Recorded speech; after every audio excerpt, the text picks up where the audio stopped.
So every single week in the emergency department, I see two versions of what it means to get older. On one side, people in their late 50s struggling to walk from the waiting room without getting breathless, on 8 or 9 different medications telling me about their constant fatigue and pain that stop them doing things they love. And then I see someone like the 92-year-old woman who came in just last week after falling whilst out dancing at midnight.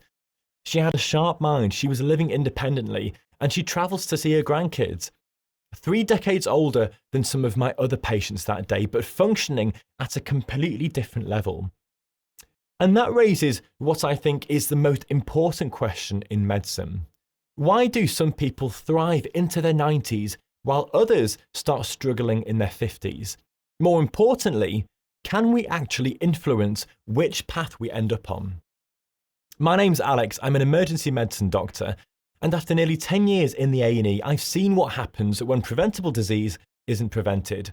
And my goal now is to help people avoid it in the first place and live longer, healthier lives. What makes this personal to me is that my dad had a heart attack in his late 30s. He's a paramedic who spent his working life seeing the consequences of heart disease firsthand, yet the education that could have changed everything was never there for him. Now, I'm not sharing this to make anybody feel guilty about past choices, but to provide the education that should have been universal all along. Because health is the foundation for absolutely everything else. Without it, wealth doesn't bring comfort, relationships become harder to maintain, and simple pleasures often become impossible. With good health, you have freedom, you have independence, and the capacity for joy well into your later years. The message I want you to take from this video is that even small changes, repeated consistently over years, compound into massive differences. They can be the difference between thriving in your 80s or dying early from preventable disease in your 40s or 50s. This isn't about becoming a fitness fanatic or adopting an extreme lifestyle.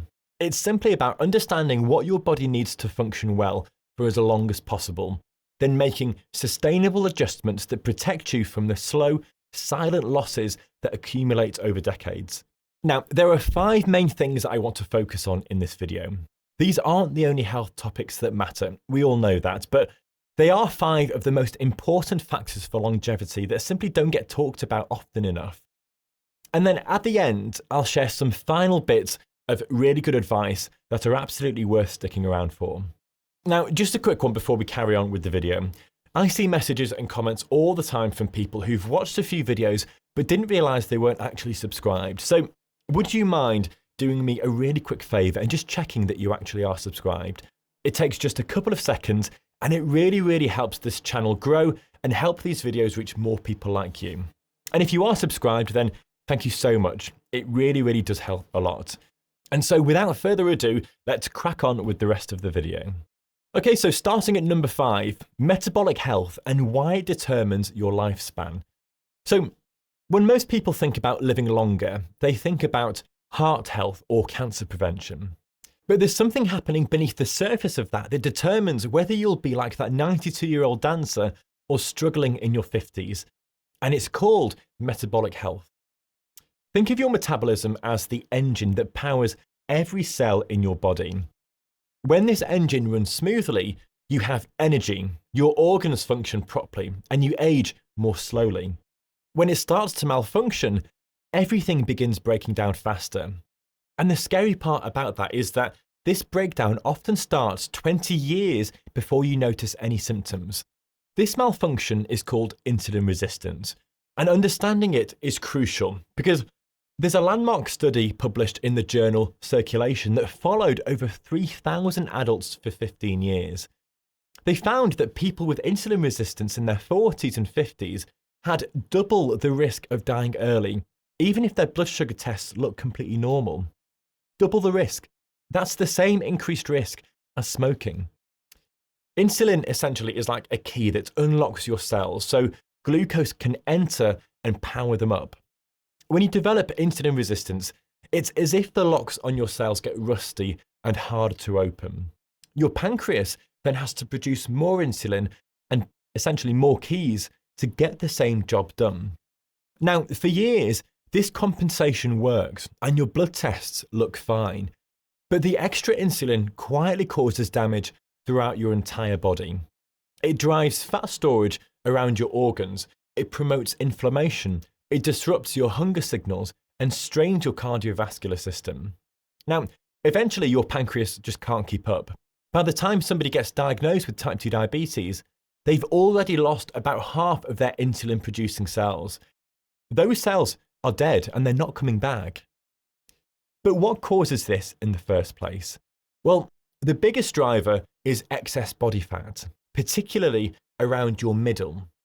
This visceral fat doesn't just sit there, it actively releases inflammatory chemicals that interfere with how insulin works. Physical inactivity makes it even worse because your muscles are supposed to be the main place that glucose gets used up.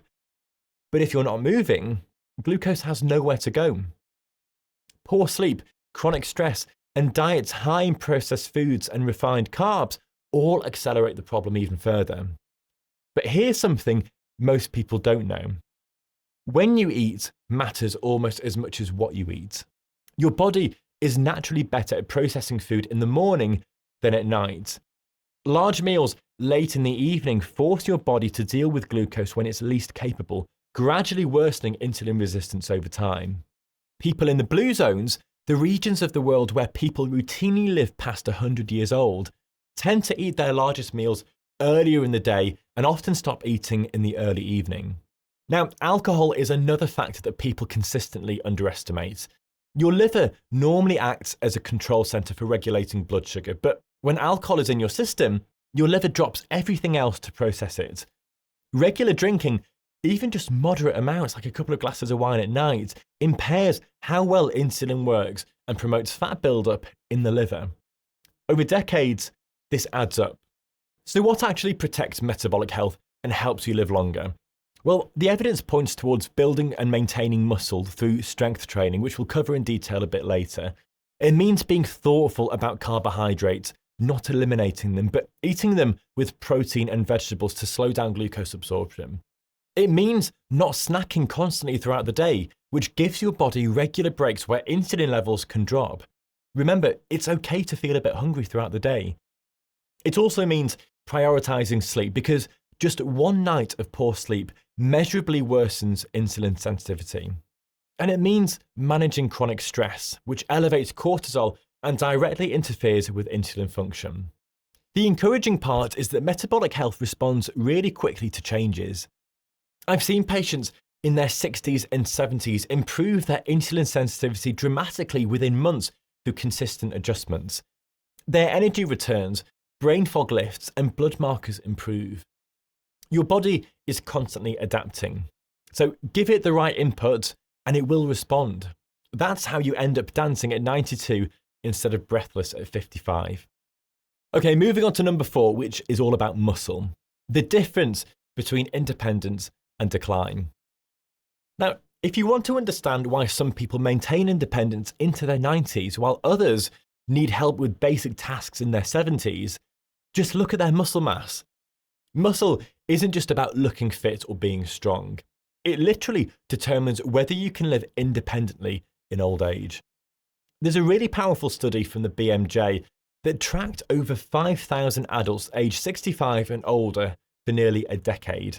They found that those in the lowest quartile for muscle strength had more than double the mortality compared to those in the highest quartile. Let me just say that again. Weak muscles doubled the risk of dying during the study period. Muscle mass is one of the strongest predictors of longevity that we have. Think of muscle loss, what we call sarcopenia, like a slow leak in a car tyre. You don't notice it day to day, but over months and years, the pressure drops until suddenly the tyre can't support the car anymore. Without intervention, you lose about 8 to 10% of your muscle mass per decade after the age of 30. By your 80s, you could have lost 40 to 50% of what you once had.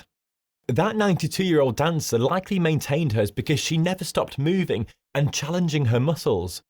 When you lose muscle, you lose the physical capacity to catch yourself if you trip. Falls become more likely as a result, and fractures become catastrophic because there's no muscle cushion protecting your bones. Recovery from any illness becomes harder as well because muscle is your metabolic reserve. It's what your body draws on during stress or illness. If you don't have muscle to spare, then even minor setbacks become major problems.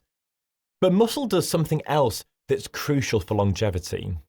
It acts like a sponge for blood sugar, which I mentioned earlier.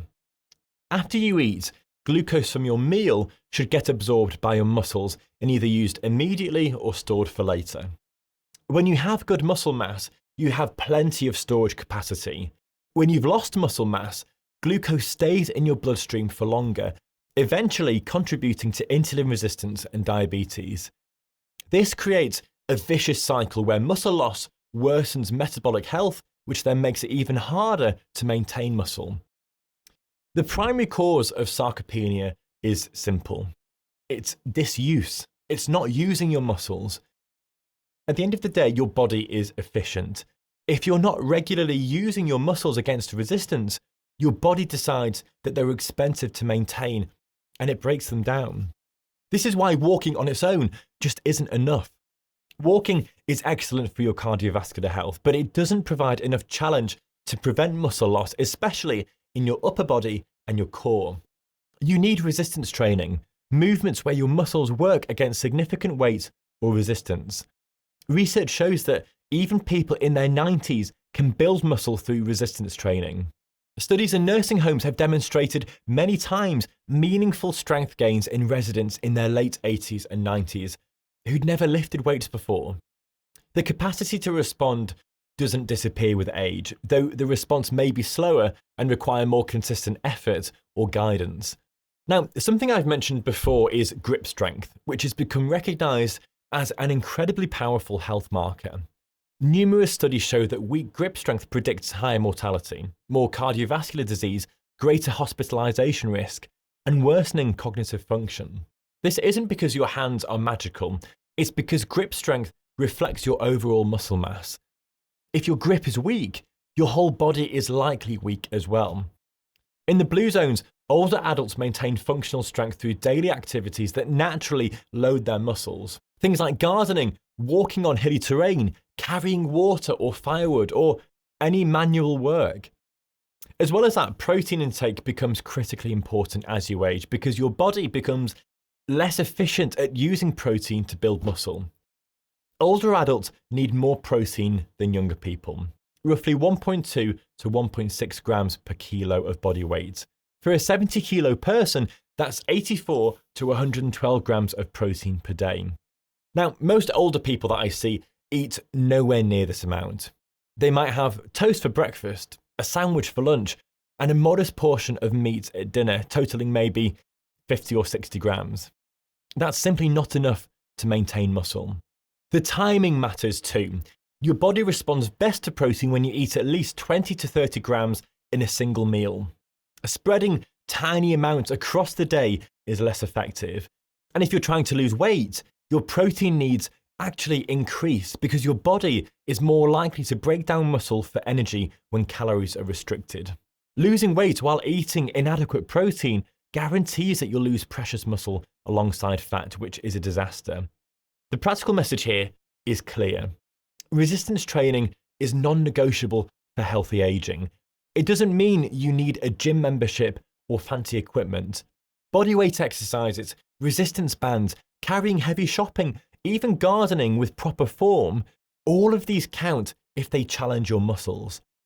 Start with what you can do now and gradually progress. The 92-year-old didn't get there by accident. She got there by using her body consistently for decades. Every year you delay is muscle that you'll struggle to recover later. The best time to start was 30 years ago, but the second best time is today. Moving on to number 3, which is all about movement. The simple thing that changes everything. So for years, I always knew that movement and exercise were good for you. That's hardly a revelation, but here's what I got wrong. I used to look at exercise as this all or nothing thing. Either I had time for a proper gym session or a long run, or I didn't bother doing anything at all. If I couldn't do the extreme version, I'd do nothing. And I think a lot of people fall into this same trap. What I've learned recently, particularly over the last year, is that simply moving more and getting out in the fresh air is incredibly powerful. Just getting your heart rate up a little for 30 minutes makes a real difference. Now, just to be clear, when I said earlier that walking alone isn't enough, I was talking specifically about maintaining muscle mass and strength as we age. That still matters, but walking has a wide range of other benefits that directly influence longevity, and those effects are powerful in their own right. I learned this firsthand when we got our dog. We got a golden Labrador called Mango almost a year ago, and as he's grown, he's needed more walking, to the point now where I'm out 3 times a day walking close to 2 hours in total, no matter what the weather. The physical and psychological benefits that's given me have been absolutely massive, and I can't even imagine how much it would benefit somebody twice my age who might otherwise be sedentary. The muscle contraction and aerobic side of movement is one thing. That's the obvious benefit, but what surprised me was how walking after meals affected my appetite. When I walk after eating, I don't get the same hunger dips between meals that I used to. My mind feels clearer, my concentration is better, and if I'm stressed or in a bad mood, being outside and moving seems to reset my mental state in a way that sitting still never does. There's solid science behind all of this. A study published in Diabetes Care showed that taking short walks after meals, just 15 minutes, significantly improves blood sugar control compared to doing the same amount of walking at another time of day.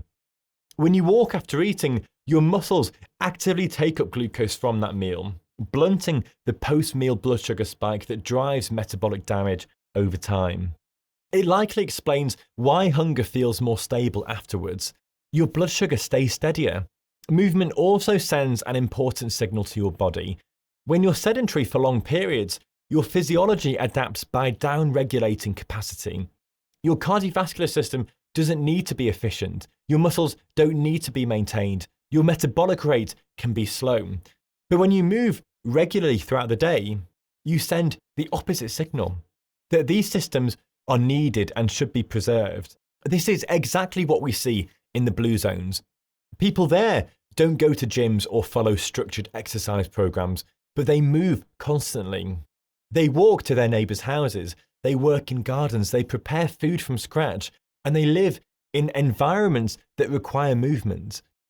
Their activity is woven into daily life rather than compressed into a single workout while the rest of the day is sedentary. Now, walking also has benefits that go beyond metabolism and the cardiovascular system. Walking outdoors exposes you to natural light, helping you regulate your circadian rhythm and improve your sleep. Time spent in nature has measurable calming effects on the nervous system, reducing stress hormones and promoting recovery. The rhythmic nature of walking may even help with emotional processing and anxiety. Research consistently shows that regular walking improves your mood, reduces symptoms of depression and anxiety, and supports cognitive function. In some studies, a brisk 30-minute walk has been shown to be as effective as medication for mild to moderate depression. What makes walking so valuable is its sustainability. It doesn't require special equipment or a gym membership or perfect conditions. And unlike high-intensity exercises, which can be taxing if you're already depleted, walking is almost always beneficial. It promotes recovery rather than demanding it. The practical message here is simple. Stop thinking of exercise, like I did, as something that only counts if it's intense or time-consuming. Start thinking of movement as something that you build into your day. Walk after meals when you can. Take the stairs. Park further away. And if your life allows it, then just get a dog. It's genuinely been one of the best health decisions I've ever made. And look, if you are in your 50s or your 60s or beyond, and you're currently sedentary, then regular walking alone could meaningfully change your health trajectory. That accumulated movement adds up, and your body really does respond to it. Number 2 is all about brain health, protecting your mind for the long run. Now, the fear of losing your mind, developing dementia, and losing your independence is often greater than the fear of dying. We want to know if there's anything we can do to protect our brains or whether cognitive decline is just inevitable with age. Well, The answer is that while we can't guarantee protection, there are powerful interventions that dramatically reduce your risk. There's a landmark study published in The Lancet that identified 12 modifiable risk factors responsible for about 40% of dementia cases worldwide. 40%. That means nearly half of dementia could theoretically be prevented or delayed if we addressed these factors. Now, your brain is an incredibly energy-hungry organ. It's only about 2% of your body weight, if you're lucky, but uses about 20% of your glucose and your oxygen. This means everything affecting your metabolic and cardiovascular health also affects your brain. When that 92-year-old dancer's body efficiently delivers oxygen and glucose to her brain, her neurons function properly. When someone's metabolic system is failing, their brain cells are essentially starving. Insulin resistance in the brain is now recognized as a major driver of Alzheimer's disease. Some researchers even call Alzheimer's type 3 diabetes because brain cells become unable to use glucose for energy, leading them to malfunction and die. This means everything we've discussed about protecting metabolic health, maintaining your muscle, managing blood sugar, staying active, directly protects your brain. People in Okinawa, one of the blue zone regions with exceptionally long lifespans, have remarkably lower rates of dementia, likely because their lifestyle prevents the metabolic dysfunction that damages their brains. Now, sleep quality is also absolutely critical because your brain has a waste disposal system called the glymphatic system that works mainly during deep sleep. Think of it like your brain's dishwasher that runs at night. When sleep is consistently poor or fragmented, metabolic waste products, including the proteins that form plaques in Alzheimer's disease, they accumulate instead of being cleared out. Poor sleep doesn't just make you feel tired today, it quietly damages your brain for tomorrow. But one of the most surprising risk factors is actually hearing loss. Large studies show that moderate to severe, untreated hearing loss substantially increases your dementia risk, possibly as much as any other single modifiable risk factor. When you can't hear properly, conversations become exhausting. You withdraw socially, and your brain receives less stimulation. There may also be direct effects where the brain regions responsible for processing sound start to atrophy from lack of use. If you have hearing loss, then getting properly fitted hearing aids and actually wearing them isn't vanity, it's brain protection. Now, something I've mentioned before is loneliness, and this really is another powerful risk factor that people underestimate. Note that loneliness is different from being alone. You can be surrounded by people and still feel lonely if relationships lack depth and meaning. Loneliness acts as a chronic stressor, elevating inflammation, disrupting your sleep, and potentially causing measurable brain changes. In contrast, people in the blue zones live in tight-knit communities with strong social bonds and multi-generational households, keeping them socially engaged throughout life.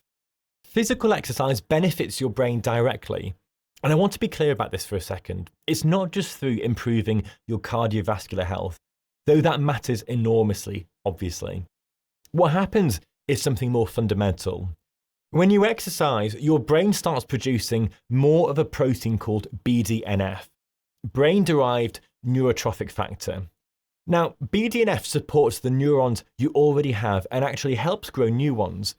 The best way I can describe it is to think of BDNF like fertilizer for your brain. And alongside that, exercise improves blood flow to the brain, reduces inflammation throughout the system, and there's also emerging evidence that it may even help clear out toxic proteins that accumulate over time. What's particularly interesting is that both aerobic exercise and strength training show these benefits for brain health. It's not just one or the other, both of them matter. Now that brings us to inflammation, because this is one of those mechanisms that connects everything that we've already talked about. Chronic inflammation damages brain tissue over time in ways that are gradual but cumulative. What happens is that inflammatory chemicals can actually cross into the brain and impair how neurons function. And where does that inflammation come from? Well, it's the usual suspects that we keep encountering: poor metabolic health, lack of exercise, inadequate sleep, chronic stress. Even poor dental health contributes to systemic inflammation. The point is that reducing inflammation through lifestyle changes protects your brain in exactly the same ways that it protects your cardiovascular health. It's the same process, the same mechanism working across multiple organ systems simultaneously. And this leads me to something called cognitive reserve, which explains a phenomenon that's puzzled researchers for years. Some people develop significant brain pathology. You can see it clearly on brain scans, but they never show symptoms of dementia. But how is that possible? Well, the answer is cognitive reserve. Think of it like having a backup route when your regular commute to work is blocked. People who've had more education, who've worked in cognitively demanding jobs, who've stayed mentally and socially active throughout their lives, who've kept learning new skills, these people have built more neural connections over decades. So even if disease damages some pathways, alternative routes exist to keep things functioning. That 92-year-old we talked about earlier, she likely built substantial cognitive reserve through decades of social engagement and active living. The pathways were there when she needed them. So what does the practical approach to protecting your brain actually look like? Well, it's really not that complicated, but it does require addressing multiple factors working together. You maintain excellent metabolic health through the interventions that we've already discussed throughout this conversation. You prioritize sleep quality and address problems like sleep apnea if they exist. You stay physically active with both aerobic exercise and resistance training, not one or the other, but both. You maintain meaningful social connections. And here, quality matters far more than quantity. If you have hearing loss, then you need to treat it because the connection to dementia risk is real and significant. You avoid excessive alcohol. You manage chronic stress, which we'll talk about more in detail in a bit. And you keep learning. Keep challenging yourself mentally through work, through hobbies, through acquiring new skills. Now, here's what I want you to notice. The pattern running through all of this. These aren't separate interventions for separate problems. The actions that protect your metabolic health are the same ones that protect your cardiovascular health, which are the same ones that protect your brain health. They're not different protocols. They're the same fundamental system repair happening across multiple domains simultaneously. That 92-year-old woman wasn't doing 12 different optimization protocols. She wasn't biohacking. She was simply living in a way that supported her body's fundamental needs consistently over decades. And that is the real secret to cognitive longevity. Not complexity, but consistency in the things that actually matter. And finally, we have number one on our list, which is stress and your nervous system. Now, understanding stress is crucial because chronic stress quietly accelerates every aging process that we've discussed. Think of your nervous system as having two modes, a gas pedal or accelerator and a brake. The sympathetic nervous system is your gas pedal or accelerator. It increases your heart rate, it raises your blood pressure, it releases glucose into your blood, and it prepares you for action. Now, the parasympathetic nervous system is like your brake. It slows your heart rate, it promotes rest and recovery, it aids digestion, and it allows repair. In a healthy system, you press the gas when needed, facing a deadline, exercising, dealing with a challenge, then hit the brake to recover. The problem in modern life is that many people's gas pedal gets stuck down. Chronic work stress, financial pressure, relationship difficulties, health worries, or ongoing life demands keep the sympathetic system activated constantly. Your body stays prepared for threats that never actually require physical action, never fully shifting into recovery. Now, there's actually research showing that chronic stress literally accelerates biological aging. People experiencing significant chronic stress show shorter telomeres, which are the protective caps on your chromosomes that typically shorten with age. Their cells are biologically older than their chronological age suggests. This isn't just feeling stressed, it's measurable acceleration of the aging process. Cortisol is the main stress hormone, and it should follow a daily rhythm. High in the morning to wake you up, and then declining throughout the day to allow you to sleep at night. Chronic stress disrupts that rhythm. Some people develop constantly elevated cortisol, whilst others lose the normal pattern entirely. The effects cascade throughout your entire body. Sleep becomes fragmented because you can't fully relax at night. Insulin resistance worsens because cortisol raises your blood sugar. Appetite regulation breaks down, often leading to cravings for energy-dense foods like crisps or chocolate. Muscle breaks down more rapidly. Immune function deteriorates. Your ability to make good decisions collapses because chronic stress impairs the brain regions responsible for thoughtful decision-making. This last point is crucial and explains something that most people struggle with. When you're chronically stressed, willpower doesn't work properly. The parts of your brain responsible for impulse control and long-term planning don't function well under chronic stress. The emotional, reactive parts become dominant. This is why people under significant stress consistently make choices that they know aren't good for them. Poor food choices, neglecting self-care, skipping exercise, withdrawing socially. It's not weakness, it's just neurobiology. This has enormous implications. Telling somebody under chronic stress just to eat better or exercise more often fails because their nervous system state makes these behaviors genuinely difficult. You have to address the nervous system first, helping shift from chronic gas pedal activation back towards balance. One of the most accessible tools for nervous system regulation is breathing. Slow, deep breathing, particularly when your exhale is longer than your inhale, directly activates your parasympathetic brake system. Your breath is one of the few autonomic functions that you can consciously control, making it a powerful intervention. Fast, shallow chest breathing does the opposite, activating your stress response a bit more strongly. Recovery isn't just the absence of stress, it requires active inputs. Your nervous system needs reasons to activate the brake. This happens through physical relaxation, gentle movements in nature, connection with trusted people, adequate sleep, breathing practices, meditation, or even time in peaceful environments. What works varies between people, but the principle is universal. You cannot maintain health without genuine recovery periods. People in the blue zones build recovery into their daily life through regular social connection, through time outdoors, and community engagement, not just as optimization strategies, but as natural parts of life. This is where those walks with Mango have been particularly valuable for me. When I'm stressed or overwhelmed, which happens a lot, getting outside and walking, especially in a park or in a field or in a green space, genuinely helps reset my nervous system. It's not just distraction, it's physiological. The combination of gentle movement, of fresh air, of natural surroundings, and being present with my dog shifts me from that stressed, sympathetic dominant state back towards calm. The relevance to longevity is clear. Chronic stress accelerates biological aging through every mechanism that we've discussed. It worsens your metabolic health, it promotes inflammation, damages cardiovascular function, impairs your brain health, and accelerates cellular aging. People with significant chronic stress or trauma show measurably faster biological aging in multiple studies. Now, sometimes professional help or medication is needed, and there's no shame in that.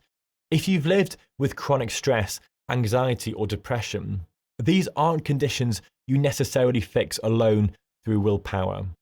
Medication can stabilize you enough to engage with other interventions. Therapy provides tools and support. The goal is comprehensive support, not struggling alone because you feel you should be able to handle it yourself. Managing stress isn't a luxury to address after handling everything else. It's foundational. Your nervous system state affects every other aspect of your health. The 92-year-old dancer likely lives in a way that supports nervous system balance. Social connection, physical activity, adequate rest, purpose and meaning. You can't achieve lasting health improvements while remaining in chronic stress activation. Whatever it takes to address chronic stress in your life, it's worth doing because the long-term consequences of not addressing it are profound. Okay, so after all of that, there are several health factors that rarely get the attention they deserve, and yet they substantially affect how well you age. And I wanted to mention a few towards the end of this video.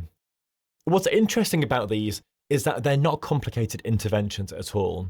They're often remarkably simple things that get neglected precisely because they seem too mundane to matter. But they do matter significantly.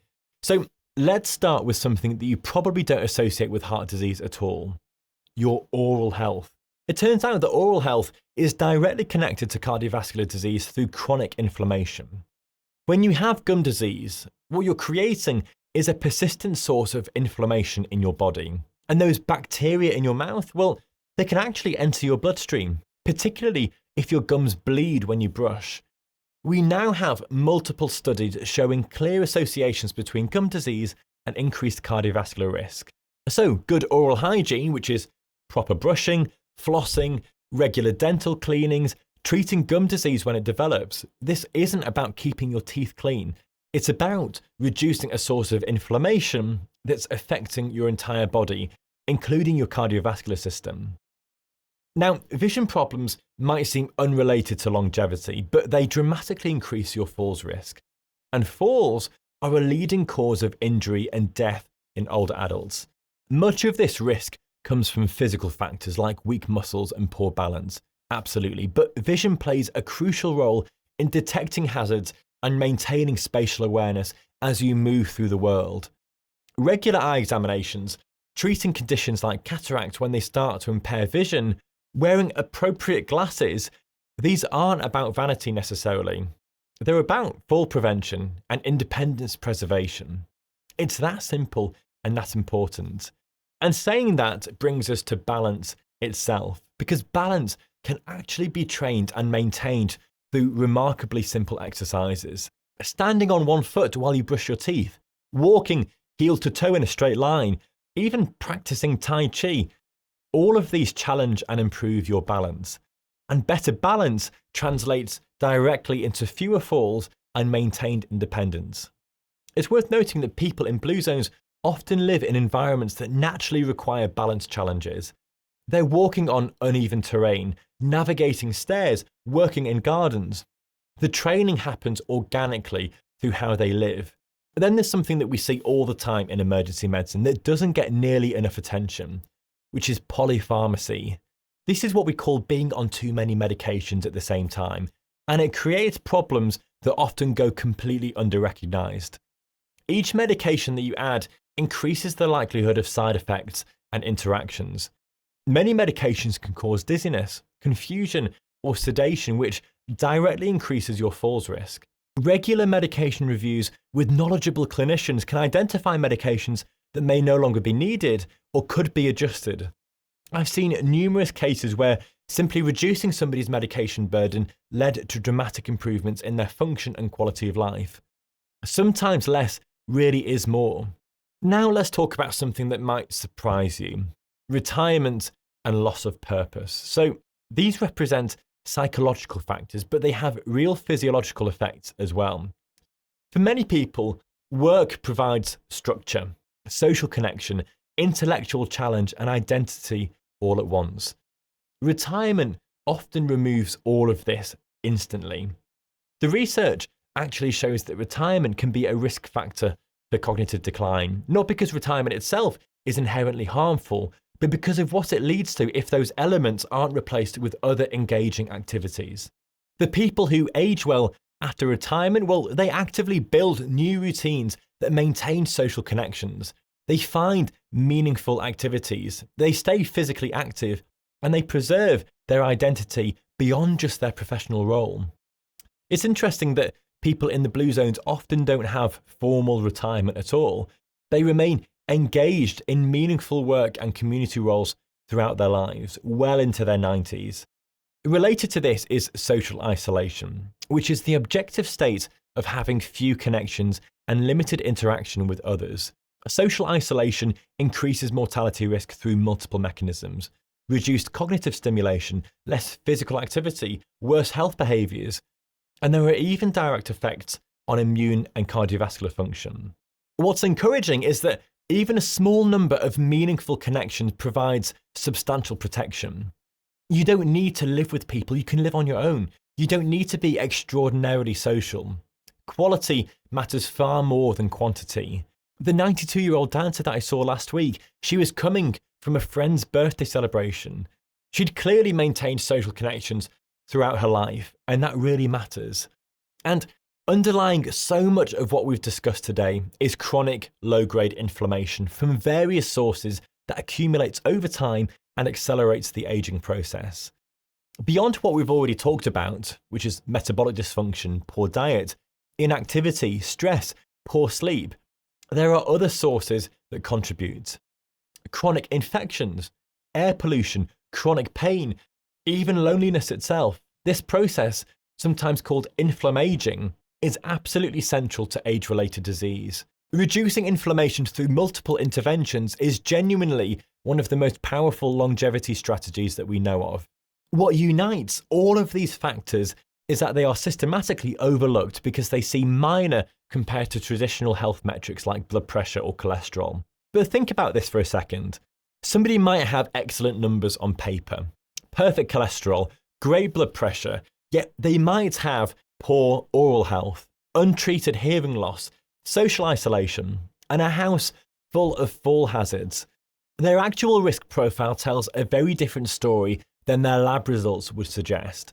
This is why comprehensive healthy aging requires addressing these seemingly minor factors, because collectively they have major impacts on whether you maintain independence, avoid preventable injuries, and continue living the life you want to live well into your later years. And as we reach the end of this video, what I hope is now clear is that reaching 92 and still dancing isn't about winning the genetic lottery. It's about understanding what your body needs and consistently providing it over decades. The people I see thriving in their 80s and 90s have maintained their physical capacity. They've kept their metabolic and cardiovascular systems healthy. They prioritized sleep, maintained social connections. They stayed engaged with purpose and managed stress effectively. They've done the unremarkable work of taking care of themselves consistently. Health isn't about perfection. It's about direction. And small actions repeated consistently compound into dramatic differences. Every bit of muscle you maintain now is muscle protecting you in your 70s. Every improvement in your metabolic health now improves disease decades later. Every relationship you nurture now is connection that you'll need when isolation becomes a risk. Every walk you take, whether with a dog or alone, is an investment in your future self. You cannot guarantee that you'll avoid all disease or decline. Life is uncertain and very often unfair, but you can dramatically shift the odds in your favour. You can make it much more likely that you'll reach your later years with the physical capacity, the cognitive function, and social connections allowing you to live on your terms rather than being limited by preventable disease. And if you take one thing from this, let it be this: health buys freedom. It buys independence, the capacity to keep doing things that you love, and dignity. Without health, wealth doesn't bring comfort and opportunities become meaningless. So start where you are today. Take honest stock of what needs attention. Just pick one or two things to address first and build from there. And be patient with yourself, because this really is a long game. There will be setbacks, but what matters is that your overall trajectory moves towards protecting your health rather than allowing it to deteriorate unchecked. And if you're thinking that it's too late, that the damage is done, then it's really not. Yes, earlier is always better, but we could always start earlier. But intervention at any age provides benefit. I've seen people in their 70s transform their function and quality of life through consistent changes. Like I've said before, the best time to start was decades ago, but the second best time to start is right now. We have more knowledge about healthy aging than ever before. We understand the mechanisms and have clear evidence for what works. What we need isn't necessarily more information, it's implementation. Taking what we know and actually applying it in daily life. That's what separates those who age well from those who don't. You have extraordinary capacity to influence how you age, So use it. Your future self really will thank you for every bit of effort that you put in now to protect the health that makes everything else in life possible. And so we've reached the end of this video. Thank you for taking the time to watch it, and I really hope you got some value from it. If you did, then please give it a like and hit the subscribe button to help this video reach more people like you.